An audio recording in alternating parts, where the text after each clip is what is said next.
Hi, I'm Wendy Zuckerman, and you're listening to Science Versus from Gimlet. It's been a week of social distancing for me. I finished a puzzle. I cooked for the first time in a million years.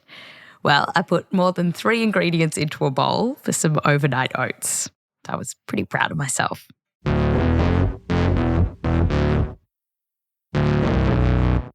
And, like a lot of us, I was glued to news about this coronavirus. And I kept coming across questions around 2 specific things: ibuprofen and masks. So that's what we're diving into today. Some reports are saying that ibuprofen, the stuff in Advil, is making people with coronavirus sicker and that they should steer clear of the drug. So what's going on there? But first, we want to talk about masks. We're hearing a lot about shortages for healthcare workers, that they don't have enough masks and other gear to keep them safe. In Italy, more than 3,500 healthcare workers have already gotten the virus. And in the US, we heard from those who were worried they would be next. Here's what a few of them told us. They've told us that they're only going to give us 1 mask every 5 days. What they're having us do is rewear the same dirty mask over and over and over again. And if we need a new mask, we have to go and show the old one to our supervisor to prove why it needs to be thrown away. We get handed N95 masks, and we're supposed to keep them in bags and put our names on them and reuse them throughout the day. At this moment, we are already rationing. As of a few days ago, it got to a point where we were almost completely out and we had to start reusing some of our masks and gowns. It's horrifying. We're all completely horrified. We feel like we are soldiers being sent to war without the protective equipment that we need. A lot of people are scared to go to work. All this is starting to sound awful. So, how important are these masks for healthcare workers? And is it that bad to reuse them? For this, we called up Professor Raina MacIntyre, an infectious disease expert at the University of New South Wales in Australia. Hello. Hello. So let me just... Raina has led several clinical trials looking at how masks protect healthcare workers from respiratory viruses. And she has found that the best kind, the one that healthcare workers need, are the N95s. You might have heard of these. Raina calls them respirator masks. They're the ones that look like they're kind of moulded over your nose and mouth. And how they fit is actually part of their magic. The way you can tell is a respirator fits tightly around the face, so it doesn't allow the leakage of air. And healthcare workers should wear a respirator. And Raina, she has the data to show how good these puppies are.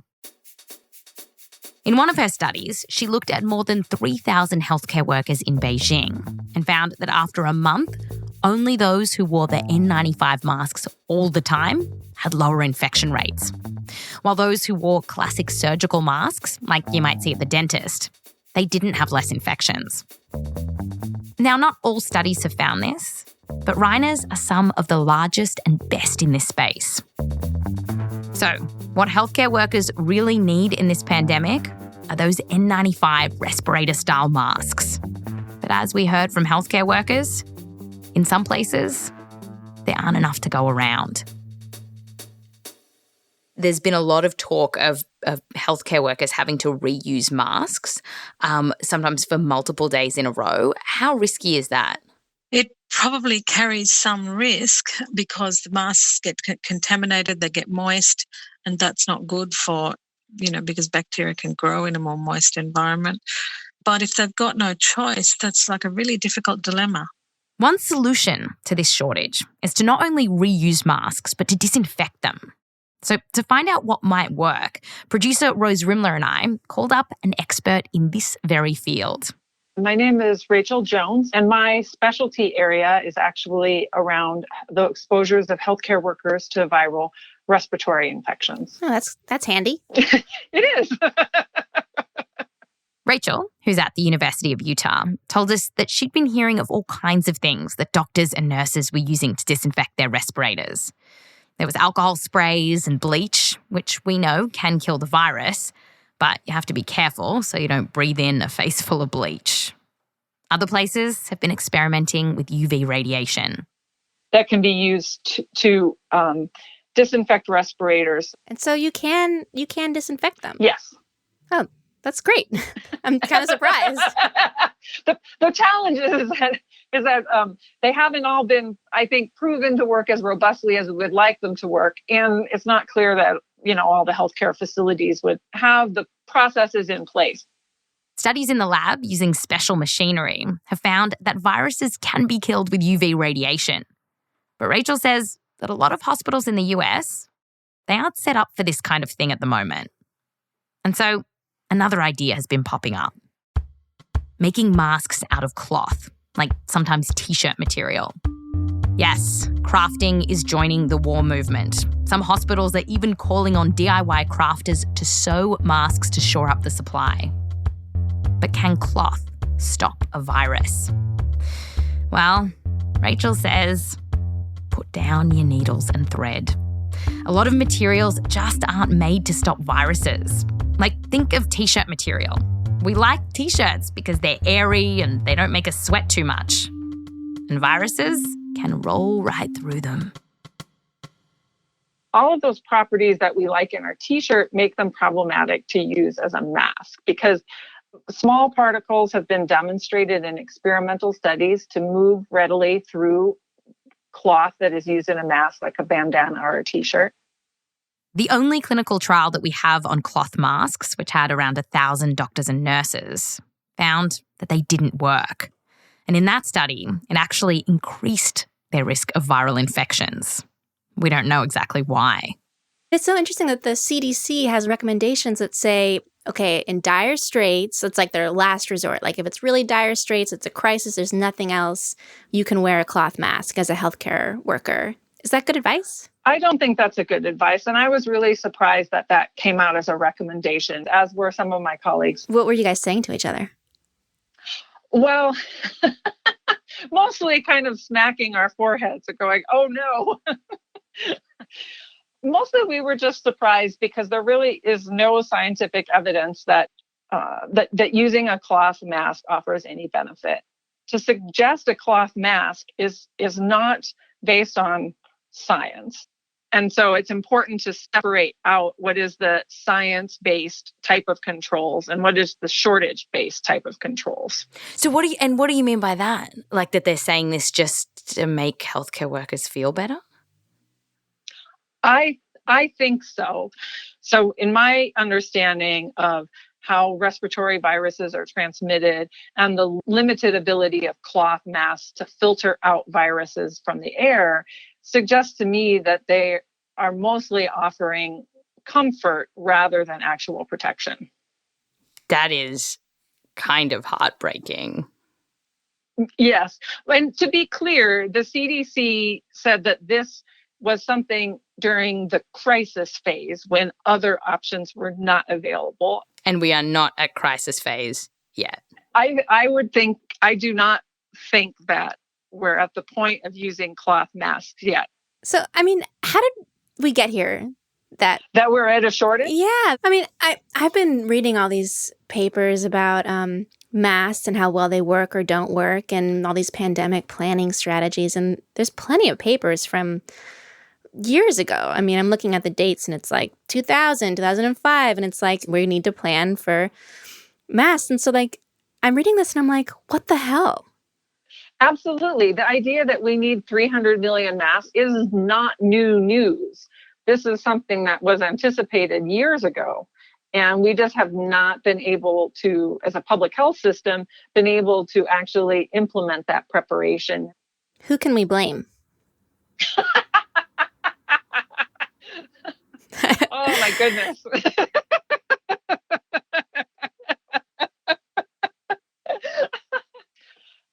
Ultimately, I'm not sure exactly who is to blame. I mean, there is a national stockpile that's managed by the federal government, and that stockpile clearly is inadequate. Now, Raina, who you heard from at the beginning of the show, she did have a slightly different opinion. She thought that cloth masks might stop people from touching their face with their grubby hands, which could put virus particles right into your mouth. So maybe they aren't entirely useless. Okay. But what do all these mask facts mean for you and me? Joe Schmoes, walking around, going to the grocery shop. Should we ever mask up? Well, given that there aren't enough masks to go around, for now, we need to be saving them for healthcare workers. So don't go stockpiling. If you do have some N95s or surgical masks lying around, there is some good evidence to suggest that if you're in a high-risk area, around lots of people who are sick, then these masks can reduce your risk of infection. After the break, Advil. This little pill is one of the first things that many of us reach for when we get a fever and feel achy. But when it comes to this coronavirus, is that stuff dangerous?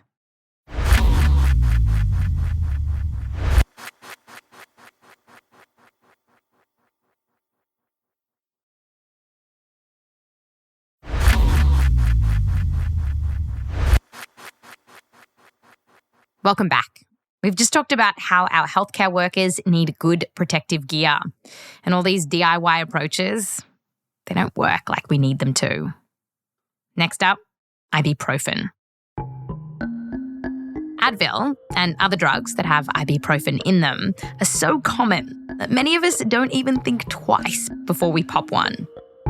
But there was a lot of news this week that ibuprofen could make people with coronavirus even sicker. We've got new evidence that suggests that an anti-inflammatory like ibuprofen could be potentially harmful. The World Health Organization is now recommending that anyone suffering COVID-19 symptoms avoid taking ibuprofen. This comes after French Health Minister Olivier Véran warned that such drugs could worsen the effects of the coronavirus.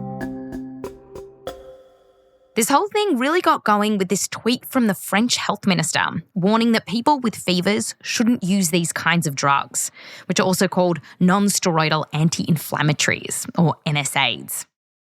Now, as you just heard, some news reports said that the WHO backed up the French on this. But that's not actually what they said.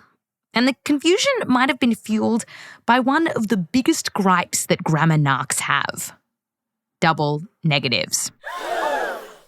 The WHO responded to all of this with a tweet saying, quote, WHO does not recommend against the use of ibuprofen, end quote. Yeah, so does not recommend against the use of ibuprofen. And they also repeated the of in their tweet. Is there any wonder there's any confusion here? So to find out more, I called up Dr. Carlos Del Rio, a doctor and public health researcher at Emory University in Atlanta. I'm already recording, so let's just jump right in. I'm guessing you're very busy. You have no idea. So what I wanted to talk to you about was this ibuprofen thing that really blew up in the news recently. So I guess it all started when the health minister of France tweeted that taking anti-inflammatory drugs such as ibuprofen could be an aggravating factor of the infection. What did you think when you heard about it? Well, I think I tell you, I contact a friend of mine who's an infectious physician in Paris, who I have the utmost respect to. And I said, hey, he said, what's going on? What is going on with your French health minister, mandating us not to use ibuprofen? Is there any data? And he responded, he said, unfortunately, very limited data. The only thing this doctor had heard, Carlos said, is that a few young COVID patients who were otherwise healthy had started developing serious symptoms after being given an NSAID. And this story has actually been going around, but it seems super anecdotal. And Carlos's friend noted that he really didn't have much to go on here. But I do not think this data has been published, so very limited evidence. But there's another piece to this puzzle. Something that's also been making the headlines. A letter in The Lancet, a very fancy journal, which could explain how this drug might cause problems for people with COVID. To understand more about this, I called up this guy. I'm Yogendra Kanthi. I'm a cardiologist at the University of Michigan.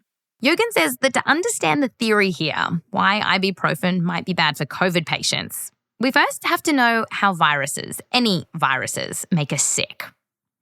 Okay, so after little viral particles get into our body, they then have to get into our cells.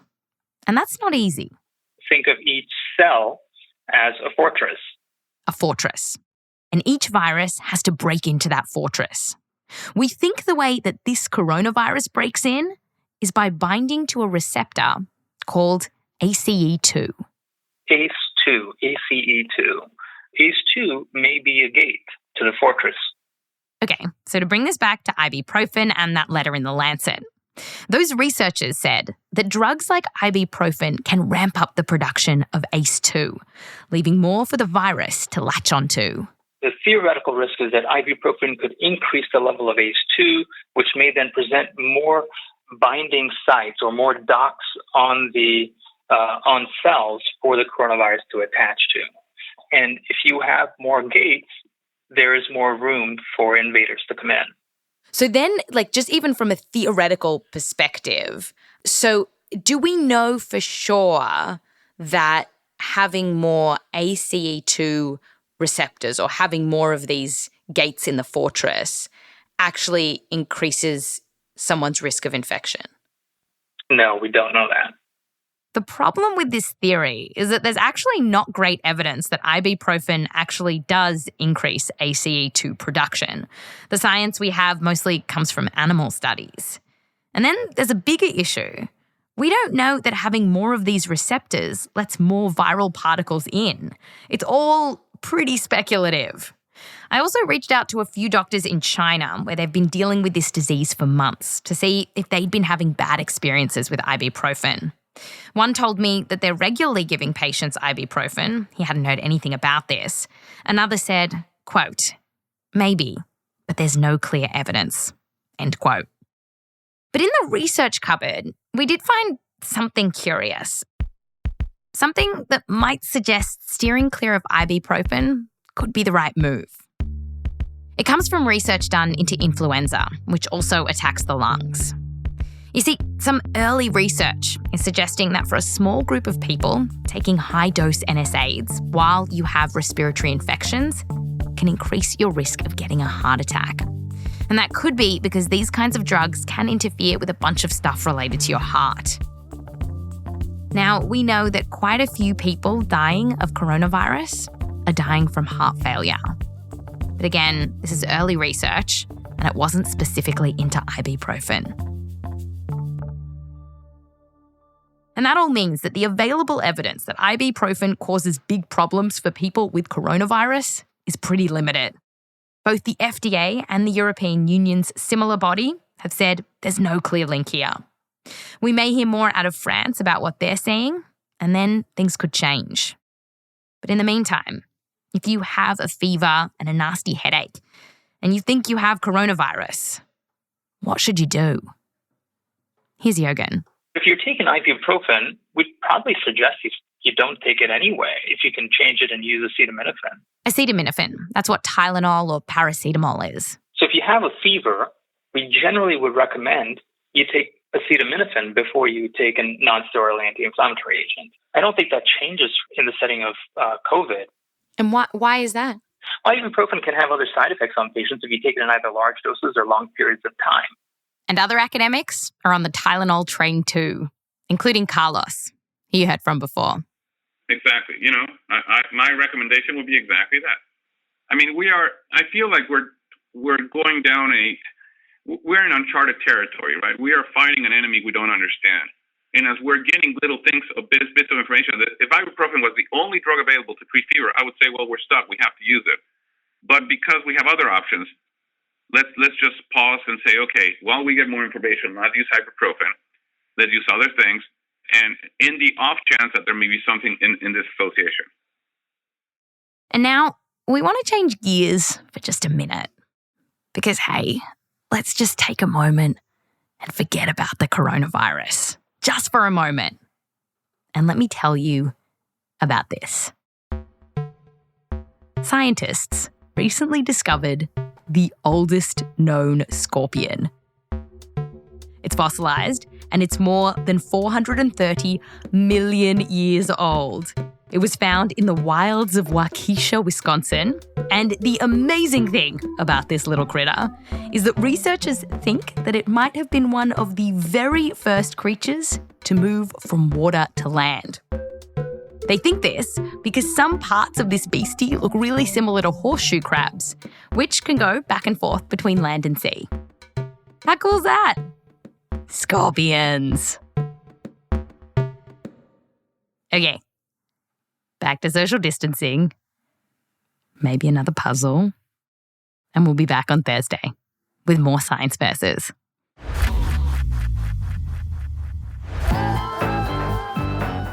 And if you're new to the show, welcome. You should know that everything we say on this show is furiously fact-checked. And if you're ever curious and you want more information, you should follow the links in our show notes to click on our transcript, and you'll see all of our citations there. Have fun. This episode was produced by Meryl Horn, me, Wendy Zuckerman, Rose Rimler, Michelle Dang, Laura Morris, and Sindhuja Srinivasan. We're edited by Blythe Terrell and Caitlin Kenny. Fact-checking by Lexi Krupp. Mix and sound design by Catherine Anderson. Music written by Peter Leonard, Emma Munger, and Bobby Lord. A big thanks to all the researchers and healthcare workers that we got in touch with for this episode, including Professor Paul Little, Dr. Kirsty Short, Sahab Panhwa, and Ayman Sayaldeen. A special thanks to Meg Driscoll, the Zuckerman family, and Joseph Lavelle Wilson. I'm Wendy Zuckerman. Back to you next time.